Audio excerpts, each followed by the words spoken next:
قابل تکریم احباب گرامی،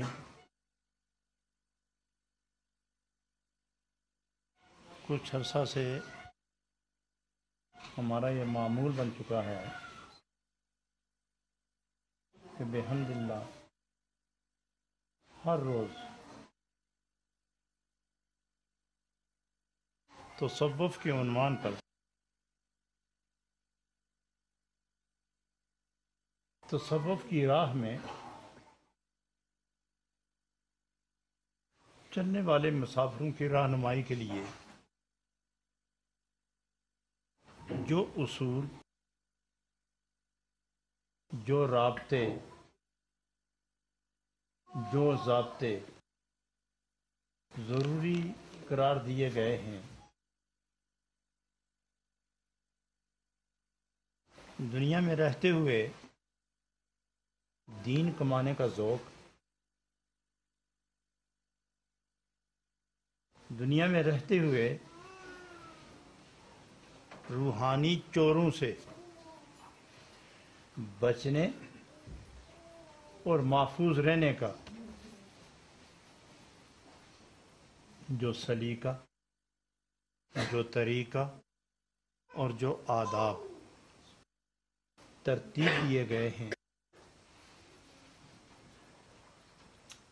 ان کو مختلف اللہ والوں کی مقبولان حق کی بارگاہ قدس میں فائزین کی حیات طیبہ کے نقوش پیش کر کے ان سے نور لے کر، ایک نیا سرور دے کر منزل کی رہنمائی کرنا، یہ صوفیاء کا معمول ہے۔ سبحان اللہ۔ یہ منزل قرب و ہدایت اور بارگاہ محبوب میں رسائی اور پذیرائی، بارگاہ محبوب میں رسائی پھر پذیرائی اور اس شناسائی کو ہمیشہ قائم رکھنے کا جو خوبصورت ضابطہ ہے، وہ جناب رومی نے مثنوی کے اندر تشریح کے ساتھ بیان کر دیا ہے۔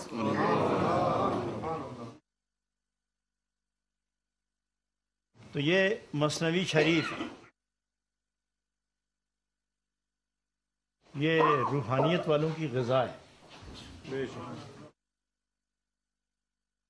یہ منزل ہدایت کی طرف جانے والوں کا زاد سفر ہے، راہ شوق طے کرنے والوں کے لیے حوصلے فراہم کرنے والی قوت ہے،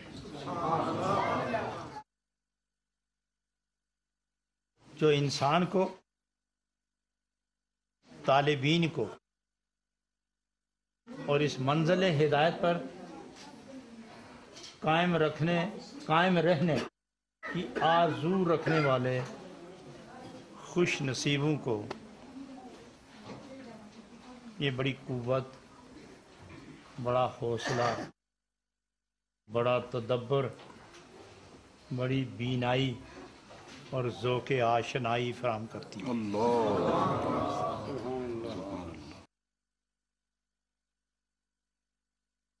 وہ لوگ کہ جو نور ٹی وی دیکھتے ہیں، انہیں علم ہے کہ مثنوی نے کیا گل کھلائے، کتنی سربستہ کلیاں مثنوی نے کھلا کر پھول بنا دیے، کتنے وہ دل جن پر غفلتوں کے غلاف چڑھ گئے تھے، کتنی وہ روحیں جو آرزو کے باوجود بھٹک گئی تھیں، اور کتنے وہ دماغ جو دنیاوی نشے میں قید ہو کر، فنا میں ڈوب کر بقا کی دولت سے معروم ہو گئے تھے، اور کتنے وہ انسان جو جادہ حق پر چلنے سے ان کے قدم لڑکھڑا رہے تھے، ان سب کو استقامت اور حوصلہ نہیں بلکہ عشق و محبت کی جولانیاں دے کر محبوب کی بارگاہ کی طرف کشاں کشاں لے گئی۔ اسی روایت کو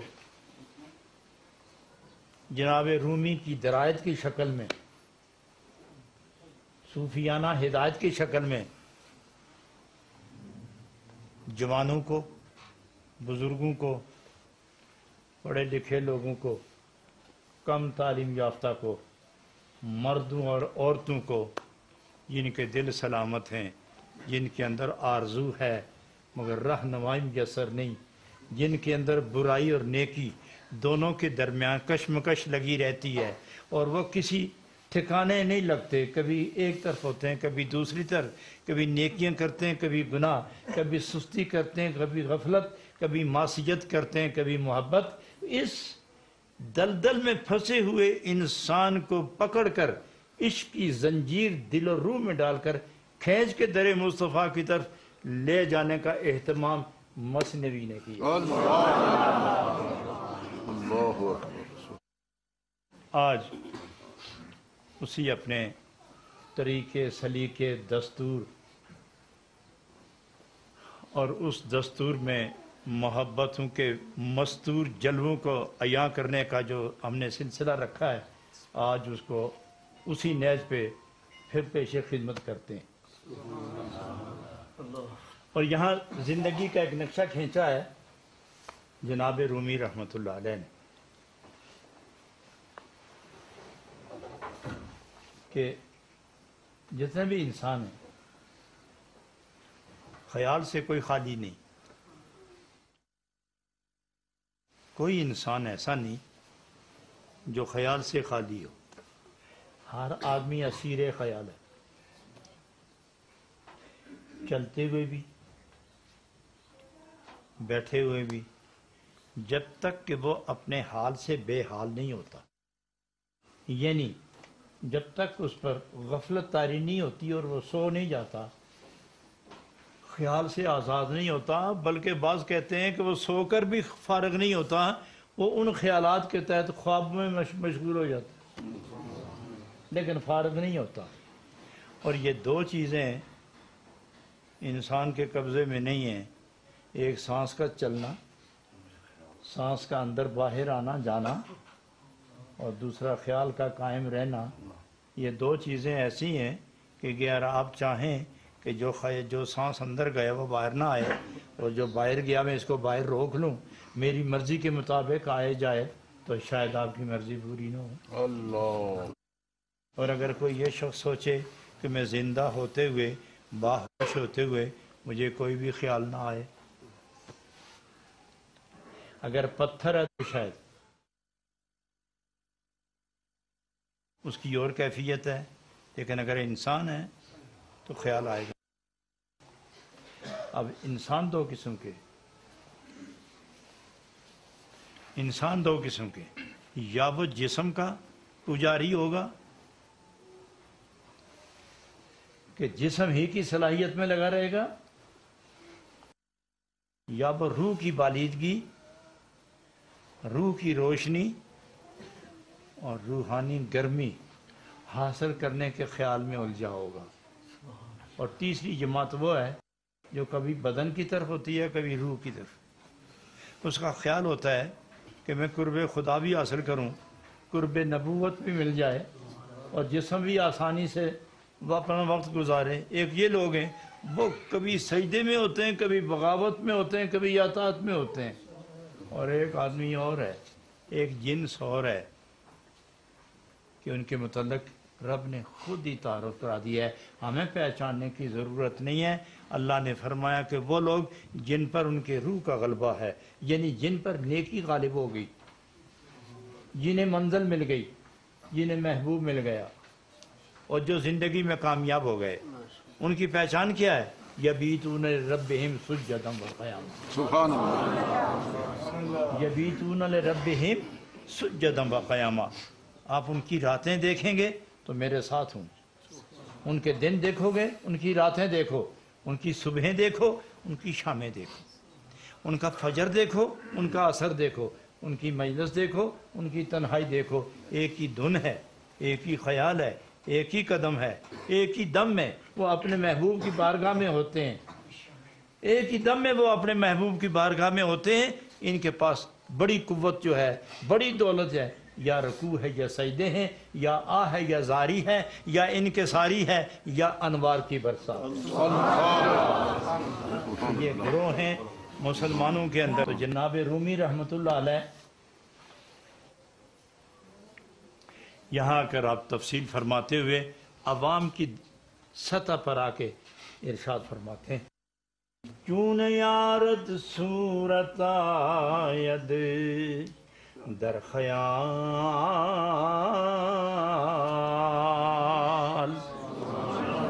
تا کشاند آن خیالت در ببال،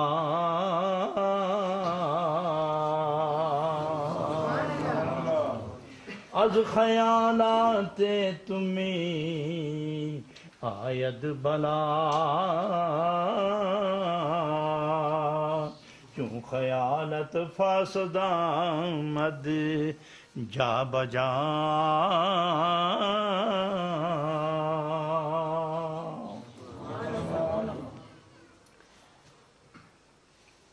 چون آیا صورت آیت در خیال، وسوسے ڈالنا، منزل راہ سے ہٹانا، گمراہ کرنا، بے ادب بنانا، بزرگوں کا نافرمان بنانا، اطاعت خداوندی کا ذوق دل سے نکالنا، سجدوں سے روکنا، اور زندگی کو بندگی کے آداب سے آشنائی پیدا کرنے کے درمیان رکاوٹ کھڑا کرنا، یہ کام شیطان کا ہے۔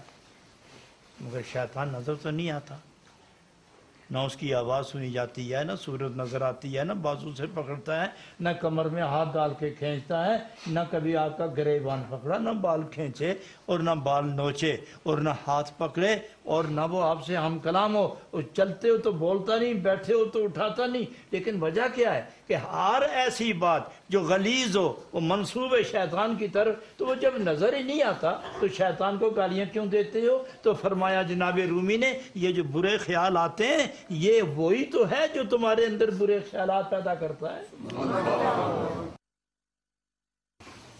وہی تو ہے جو برے خیالات پیدا کرتا ہے۔ الخیالات تو می آیت بلا، کیوں خیالات فاسد آمد جا بجا۔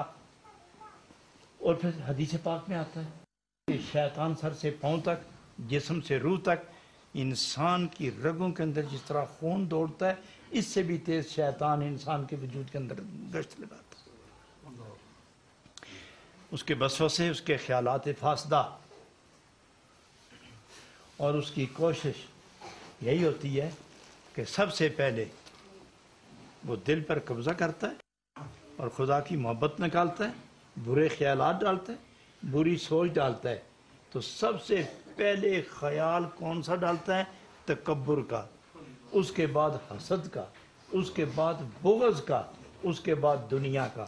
حسد آئے، بغض آئے تو تکبر، جب یہ تین چیزیں جمع ہو جائیں تو پھر یہ کسی کا ہمدرد نہیں رہتا، یہ اپنے لیے ہی سوچتا ہے اور دنیا کمانے اور سب سے جمع کرنے اور کسی کو خوش دیکھنے، کسی کو زندہ دیکھنے، کسی کو امیر دیکھنے کا یہ روادار نہیں ہوتا۔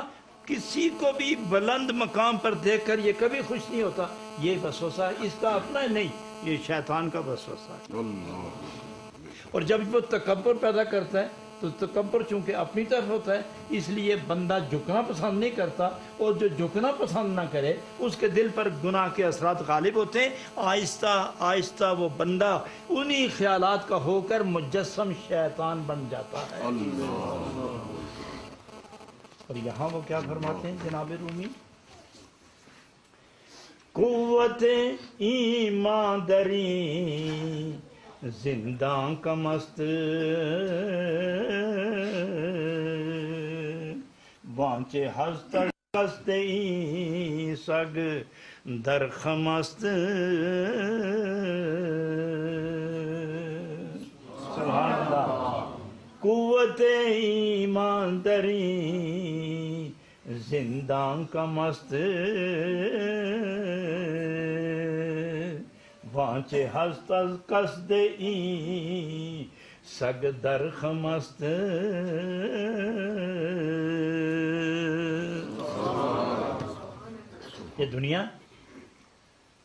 یہ دنیا اس کو آپ کیا سمجھتے ہیں؟ یہ کوئی عیش و عشرت کی جگہ ہے؟ یہ کوئی ناز و نیام کی جگہ ہے؟ یہ کوئی تاج و تخت کی جگہ ہے؟ یہ کوئی راج و بخت کی جگہ ہے؟ یا یہ ثروت و عمارت کی جگہ ہے؟ یہ تو رب العالمین کو راضی کرنے کی ایک مہلت دی گئی ہے کہ اس سفرگاہ میں جہاں تمہیں رکنے کا موقع ملے وہیں رک کر اگلی منزل کے انتظار میں جو وقت گزرتا ہے اس وقت میں جو کچھ کرنا ہے وہ اللہ کو راضی کرنا ہے۔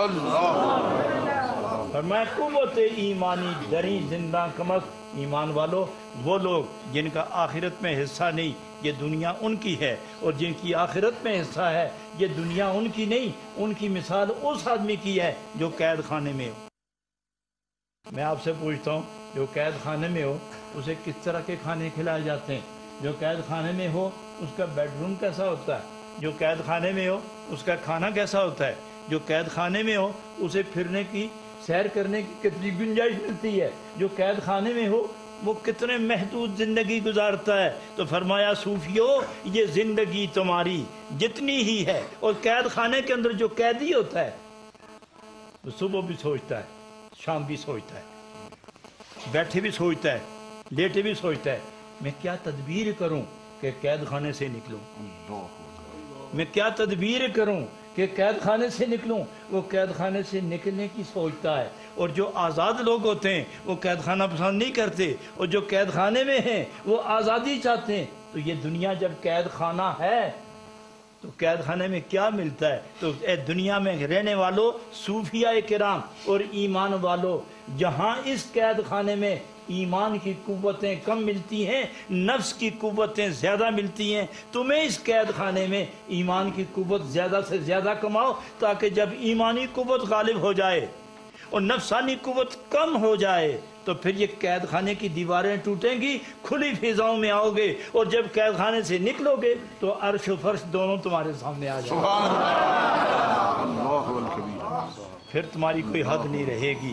جب تک قید خانے کے اندر ہو تم محدود ہو، جب تک قید خانے کے اندر ہو تمہاری کوئی خواہش پوری نہیں ہوگی۔ تم قید خانے سے نکلو تاکہ تمہاری خواہشیں پوری ہوں۔ تمہاری آخری خواہش کیا ہے؟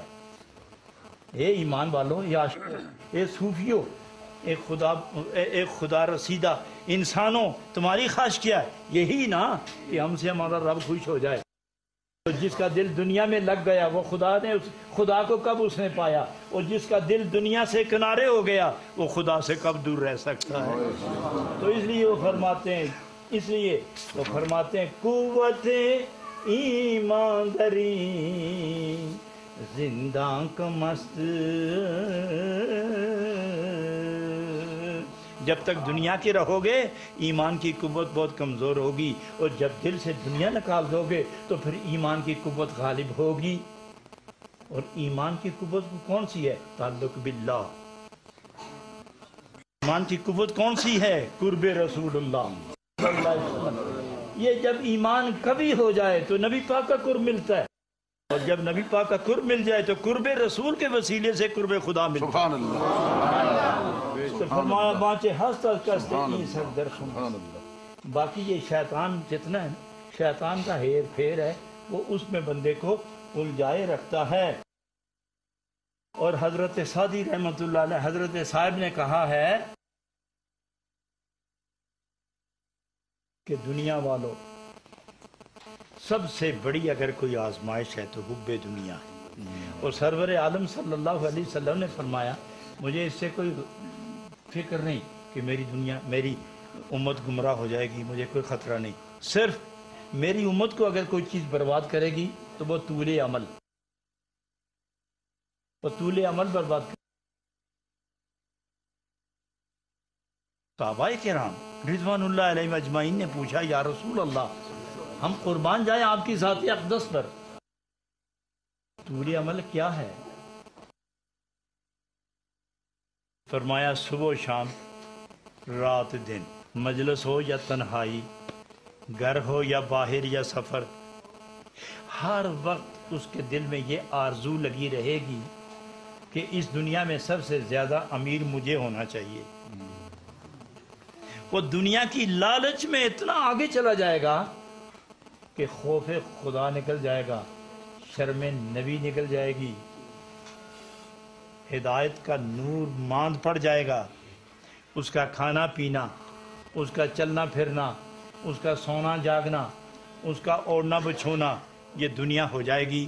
وہ ایماندار ہوتے ہوئے بھی خدا سے دور ہوگا، وہ ایماندار ہوتے ہوئے بھی اپنے نبی کی محبت سے محروم ہوگا، اور رات کو بھی دنیا چاہے گا، دن کو بھی دنیا چاہے گا۔ یہ زمینیں ہوں تو میرے پاس، باغات ہوں تو میرے پاس، محلات ہوں تو میرے پاس، یہ گاڑیاں ہوں تو میرے پاس، نوکر ہوں تو میرے پاس، سونا چاندی ہو تو میرے پاس، درہم دنانیر اور موتی اور ہیرے ہوں تو میرے پاس، حکم چلے تو میرا۔ اس آرزو میں وہ اتنا میں ہو جائے گا کہ ذکر خدا کی لذت، اول تو ذکر خدا رہے گا ہی نہیں، اور ذکر خدا رہا بھی تو اس میں لذت نہیں رہے گی۔ میں کل ہی پڑھ رہا تھا ایک اور کتاب، اس نے بڑا خوبصورت جملہ اٹھایا، یہ کیا بات ہے کہ لوگ حلقے بنا کر ذکر کرتے ہیں مگر ذکر کی تاثیر مکمل نہیں ہوتی، اس کی وجہ کیا ہے؟ تو یہ عنوان ہے، بڑا زبردست عنوان۔ علامہ ابن قیم نے اسے لکھا ہے کہ لوگ حلقے بنا کے ذکر کرتے ہیں، اور یہ صوفیانہ زندگی کا ایک نمونہ ہے کہ وہ ذکر سے غافل نہیں ہوتے اور حلقے بنا کر ذکر کرتے ہیں۔ تو ہم پوچھتے ہیں کہ حلقے بنا کے ذکر کرنے کے باوجود ان کے اندر تبدیلی کیوں نہیں آتی؟ ذکر اثر کیوں نہیں کرتا؟ ان کے چہرے بتاتے کیوں نہیں؟ ان کا دل منور ہوتا کیوں نہیں؟ ان کی روحیں پرواز کیوں نہیں کرتی؟ عرش و فرش کے فاصلے مٹتے کیوں نہیں؟ اس سوال کو اٹھا کے آگے وہ جواب دیتے ہیں کہ سب سے بڑی وجہ یہ ہے کہ وہ جو ذکر کرتے بھی ہیں تو اللہ کا ذکر اپنے لیے کرتے ہیں، خدا کے لیے نہیں کرتے۔ بے شک بے شک۔ اور ذکر کرنے کے بعد جو مانگتے ہیں وہ دنیا مانگتے ہیں، اور پھر ذکر ان کا دائمی نہیں ہوتا، اور ذکر کے دوران بھی خیال خدا کی طرف کامل نہیں ہوتا۔ حق یہ ہے کہ ذاکر، مذکور، خدا اور خدا کا بندہ، جب یہ ذکر کرتا ہے بندہ اور خدا کی رحمت کا نزول شروع ہوتا ہے اور رحمت بندے کو اپنی طرف کھینچ لیتی ہے، لیکن چونکہ ذکر اللہ کے لیے نہیں ہوتا، یہ اپنی دنیاوی غرض کے لیے اور نشو و نما کے طرز صوفیاء کا طریقہ دیکھ کے کرتے رہتے ہیں، اس لیے جب نور آئے بھی تو وہ الٹا دل دیکھ کے واپس ہو جاتی ہیں۔ برسات کا موسم ہو اور برتن الٹا ہو تو جب کھولو گے، برتن اٹھاؤ گے تو وہ خشک رہے گا، اور برتن سیدھا ہو تو شبنم بھی کام کر جاتی ہے۔ اس لیے جب دل اللہ اور اللہ کے رسول کی طرف ہو اور پھر ذکر جاری ہو تو ذکر کے بدلے میں جو نور نازل ہوتا ہے وہ دور نہیں جاتا، وہ اندر جذب ہو جاتا ہے۔ جب دل کے اندر جذب ہو جائے نور تو وہ جب باہر نکلتا ہے تو چہرہ بتاتا ہے کہ یہ بندہ نور والا ہے۔ یہ کیفیات حضرت علامہ ابن قیم نے بیان کی ہیں، تو اسی کو سامنے رکھ کر حضرت رومی رحمۃ اللہ علیہ، حالانکہ رومی ان سے بہت پہلے ہوئے ہیں، یہ سب رومی کے خوشہ چین ہیں، یہ رومی کی برکتیں اکٹھی کر کر کے تو انہوں نے اپنی کتابیں بنا دی ہیں۔ تو جناب رومی فرماتے ہیں از نمازوں سوم صد بے چارگی کوتے زو کاید برو یک بارگی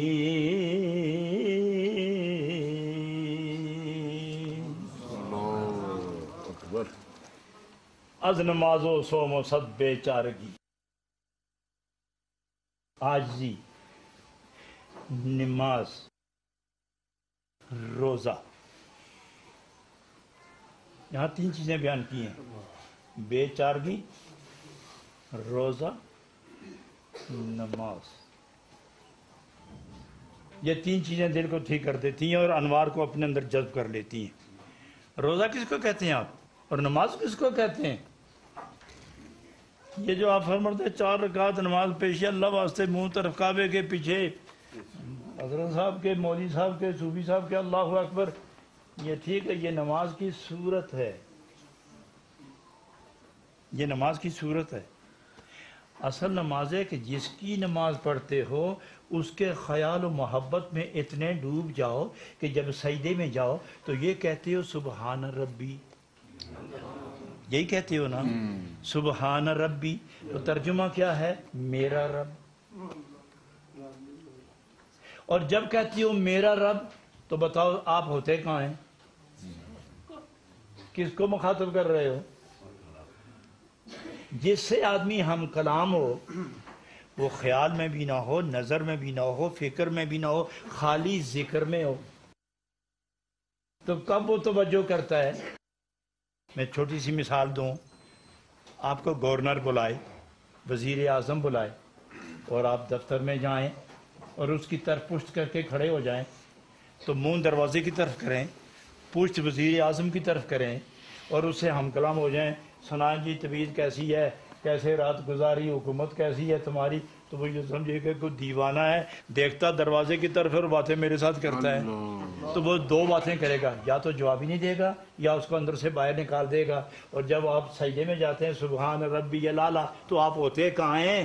رخ کدھر ہوتا ہے؟ خیال کدھر ہوتا ہے؟ تو رب دیکھتا ہے کہ نام میرا لے رہا ہے اور باتیں اپنی سوچ رہا ہے، تو یہ میرے ساتھ تو نہیں ہے، اللہ فارغ کر دو اس کو۔ اللہ اور جو نمازی نماز کے اندر جس کا ذکر کرتا ہے اسی کو سامنے رکھ لے، اگر وہ نہیں آتا تو خیال اسی کا کر لے، اپنے بھی جان کا خیال نہ آئے اور سجدے کا بھی خیال نہ آئے کہ میری پیشانی کہاں ہے، تو رب فرماتا ہے کہ یہ بندہ میرا ہے، اور جب کہتا ہے سبحان ربی تو رب فرماتا ہے لبیک عبدی۔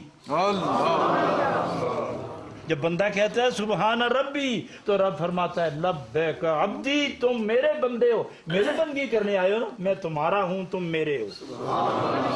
جناب فرماتے رومی از نماز و صوم، اس قسم کی نماز پڑھو، پھر روزہ رکھو، اور روزہ کس کا نام ہے؟ نہ کھانا نہ پینا، اور شرعی آداب کا خیال رکھنا، صبح صادق سے لے کر غروب آفتاب تک، تم اس کو روزہ کہتے ہو۔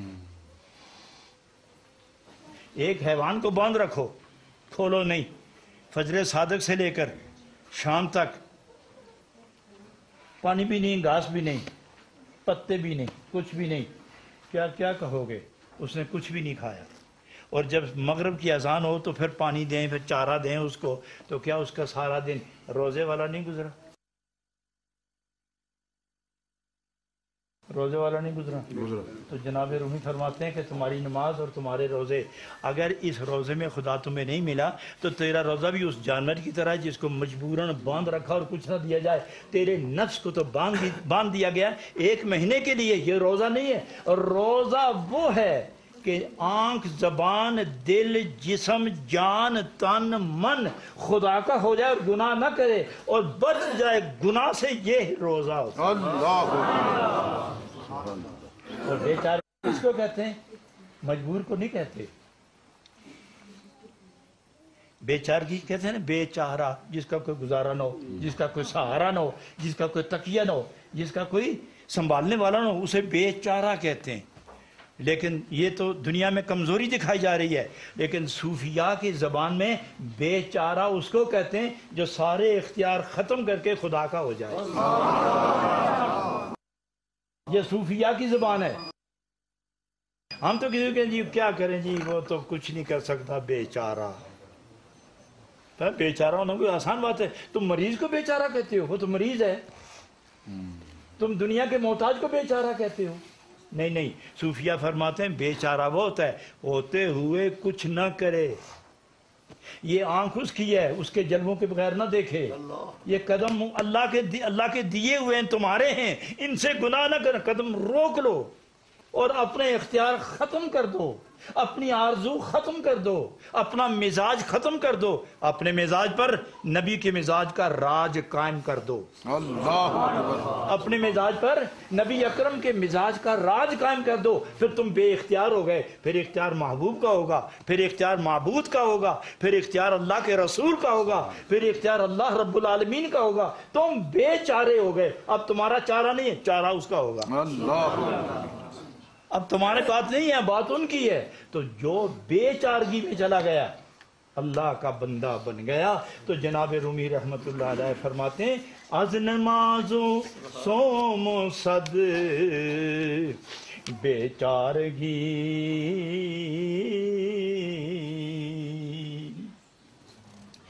قوت ذوقائد برو یک بارگی۔ تو ذوق و محبت کی جو طاقت ہے نا، وہ ایک نہ ایک دن اس پر بیک وقت نازل ہوتی ہے اور بندے کو خدا اپنا قرب عطا کر دیتا ہے۔ اس کا نتیجہ کیا ہوتا ہے کہ ثمرات اعمال کے بدلے میں شیطان کو نکال دیا جاتا ہے، شیطانی وساوس ختم، رحمانی جلوے قائم۔ لیکن لوگوں کی زندگی کی بات ہو رہی ہے۔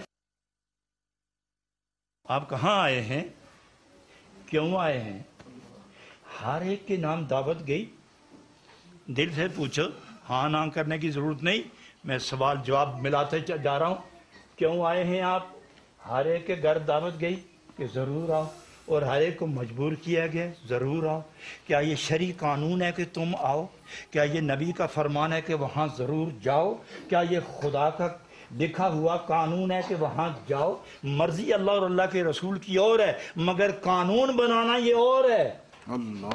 جب مرضی ہوتی ہے تو مرضی والے ہی کام کرتے ہیں، اور قانون ہو تو کوئی خوش ہو کے ناخوش اسے عمل کرنا پڑتا ہے۔ اور جب قانون نہ بنے، صرف مشیت ہو، صرف محبت ہو، صرف خیال ہو، تو اس کے ساتھ وہی کرتے ہیں جو محبت والے ہوتے ہیں۔ قانون نہیں ہے تو پھر کیوں آئے؟ کس کس کے نام خط گیا؟ کس چیز نے اٹھایا؟ آرام گھر نہ کر سکے، اور یہ بھی آپ کو پتہ ہے وہاں آرام کی جگہ نہیں، یہ بھی آپ کو پتہ ہے کہ وہاں کو پریشانی ہو تو ازالہ نہیں، جسم کو آرام نہیں پہنچے گا، مجلسیں عام نہیں ہوں گی، کھانے کو نہیں ملا، پھر دوڑتے ہوئے کیوں آئے ہو؟ معلوم ہوا کہ یہ تقاضے جسم کے نہیں ہیں، یہ تقاضے روح کے۔ سبحان اللہ، اللہ اکبر۔ تقاضے جسم کے ہوتے تو 7 سٹار ہوٹل میں جاتے، جب تقاضا روح میں ہے تو مرکز انوار میں پہنچے۔ تقاضا جسم کا ہو تو 5 سٹار ہوٹل 5 سٹار، اور اگر تقاضا روح کا ہے تو مرکز انوار۔ تو پھر دیکھتے ہیں کہ کہاں ہے مرکز انوار؟ ہوٹل میں نہیں ہے، بادشاہ کے پاس نہیں ہے، وزیر کے پاس نہیں ہے، صدر کے پاس نہیں ہے، کمشنر کے پاس نہیں ہے، ایس پی کے پاس نہیں ہے، آئی جی کے پاس نہیں ہے، انسپیکٹر جنرل پولیس کے پاس نہیں، اور جنرل CNC کے پاس نہیں، اور مربو والوں کے پاس نہیں، تو کہاں جائیں؟ پھر دیکھتے ہیں مسجد میں جائیں، کس عالم کے پاس بیٹھیں، کس صوفی کے پاس بیٹھیں؟ تو پھر روح گواہی دیتی ہے جہاں سے نور کی روشنی اٹھتی ہے ادھر ہی چلو۔ تو پھر روحیں کھنچتی ہوئی چلی جاتی ہیں، پھر روحیں کھنچتی ہوئی چلی جاتی ہیں، جدھر روح توجہ کرے جسم ساتھ دوڑنا شروع ہو جاتا ہے، جسم ساتھ ساتھ چلتا ہے۔ اور جب روح کو غذا ملنے لگے اور جسم کو نہ ملے تو آدمی کہتا ہے نہیں یہ تو ہمارا وقت ہے۔ یہی ہمارے راج کا زمانہ آیا کہ مالک نے بلا کر وہ جام محبت پلایا کہ جس کا نشہ موت بھی نہ توڑ سکے۔ کیا کہنے؟ اللہ غنی، اللہ غنی۔ از نماز و صوم و صد بے چارگی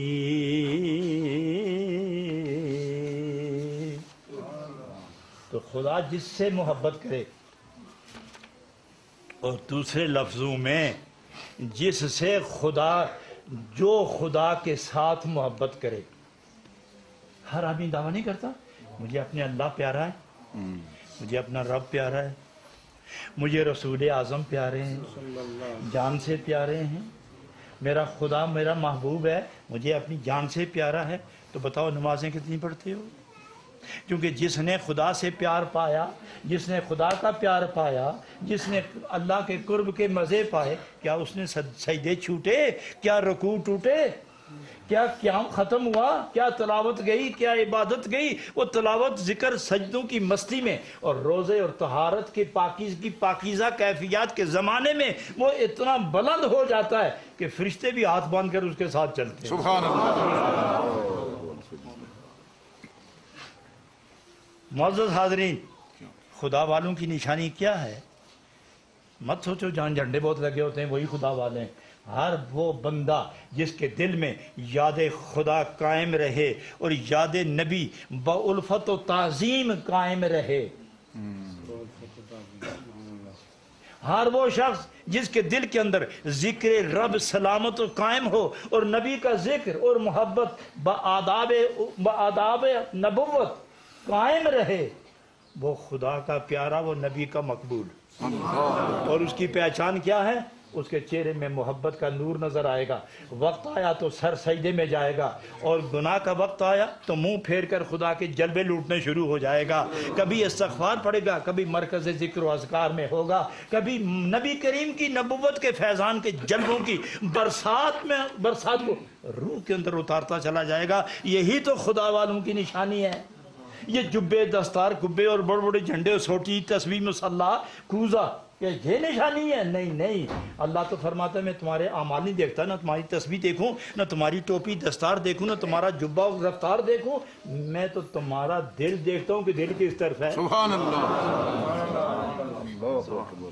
میں تو تمہارا دل دیکھتا ہوں، دل کس طرف ہے، اور جس کا دل خدا کی طرف اور خدا کے محبوب کی طرف لگ گیا وہی صوفی ہے، اور جس کا دل لگ جائے اور پھر ہٹ جائے، پھر خیال آئے اور پھر ٹوٹ جائے، معلوم ہوا ابھی قوت روحانی یہ غالب نہیں ہے، قوت شیطانی کا اثر موجود ہے۔ تو پھر ہم کس طرح کریں؟ سجدے کر کر کے تھک گئے، تسبیح پڑھ کے تھک گئے اور کام نہیں بنا، دیا جلاتے ہیں تو بجھ جاتا ہے، چلو پھر ایسے کے پاس چلے کہ ہمارا بھی دیا جلتا ہے پھر بجھ جاتا ہے، تو ہمارا جو جلتا ہوا نظر آتا ہے یہ کبھی بجھتا ہی نہیں، روشنی بڑھتی چلی جاتی ہے، بات کیا ہے؟ تو پھر وہ کہتے ہیں کہ اگر یہ سیکھنا ہی ہے تو پھر ہمارے ساتھ راتیں گزارو، ہمارے ساتھ دن گزارو، رات کے پچھلے پیر بتائیں گے دیے کس طرح جلتے ہیں، دیے کس طرح جلتے ہیں۔ تو یہ دوڑتے ہیں صوفیہ کی طرف۔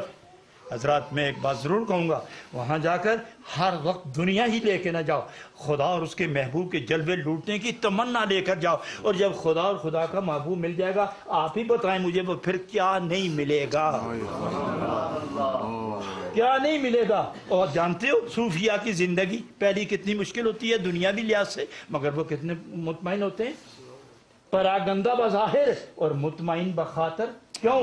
انہیں اللہ کے نور کا جو لذت ملتی ہے، خدا کے ذکر کا جو بدلہ ملتا ہے نور و کیف و سرور میں، اس میں وہ ڈوب کر دنیا کی تکلیفیں بھول جاتے ہیں۔ وہاں کھانا نہیں ملتا، بستر نہیں ملتا، رہنے کو جگہ نہیں ملتی، لیکن آہستہ آہستہ جب قرب کی منزلیں طے کر کے محبوبیت کی منزل پر فائز ہوتا ہے اور نبی کی بارگاہ میں مقبولیت کا درجہ حاصل کر لیتا ہے، تو پھر خدا دنیا بھی اس کی بنا دیتا ہے، دین بھی اس کے ساتھ کر دیتا ہے۔ پھر وہاں تو آپ دیکھتے ہیں سبحان اللہ، وہ مجھ پر ایک آدمی نے اعتراض کیا تھا، علامہ اقبال مرحوم مغفور رحمۃ اللہ علیہ نے ایک شعر لکھا ہے کہ گھر پیر کا، وہ اس طرح شعر ہے کہ پیر کا گھر تو کمکمے اور چراغوں سے روشن ہے اور مرید کے گھر تو مٹی کا دیا بھی نہیں ہے۔ تو یہ کیسا پیر ہے کہ جس کے گھر ساری دنیا جمع ہو گئی اور مرید کے گھر ایک وقت روٹی کھانے کے لیے نہیں ہے، تو پھر اس پیر کے ساتھ یاری کی ضرورت کیا ہے؟ لکھ تو دیا تو نے، ہم آپ پر اعتراض نہیں کرتے چونکہ آپ کی نظر دور کام کرتی ہے۔ اور یہ جناب رومی نے بھی لکھا ہے کہ صوفی رہ گیا، صوفی موجود ہے مگر وہ اندر کی باطنی کیفیت نہیں رہی، لفظی صوفی ہے اندر کی کیفیت نہیں۔ تو اگر پیر کا گھر بجلی کے کمکموں سے روشن ہوا ہے تو یہ کتنے عرصے کے بعد ہوا یہ بتاؤ، کتنے عرصے کے بعد، کتنے عرصے کے بعد قائم ہوا ہے؟ تو تم ابھی مرید ہوئے نہیں اور پہلے ہی چراغ لینا چاہتے ہو؟ اس نے تو ساری نصف زندگی اندھیرے میں گزاری ہے اور اس اندھیرے میں سجدے کر کر کے نیا نور لیا ہے۔ یہ تمہارے دنیا کے چراغ بجھ بھی جائیں تو جو اللہ اور نبی پاک کی بارگاہ سے نور ملتا ہے وہی سب کے لیے کفایت کرتا ہے۔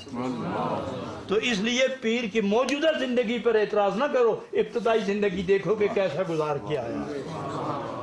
کیا وہ تمہارے لیے مثال نہیں؟ پیر کی بجلی نظر آ گئی اور کمرہ نظر آ گیا تو اس کی پہلی جھونپڑی نظر نہیں آئی،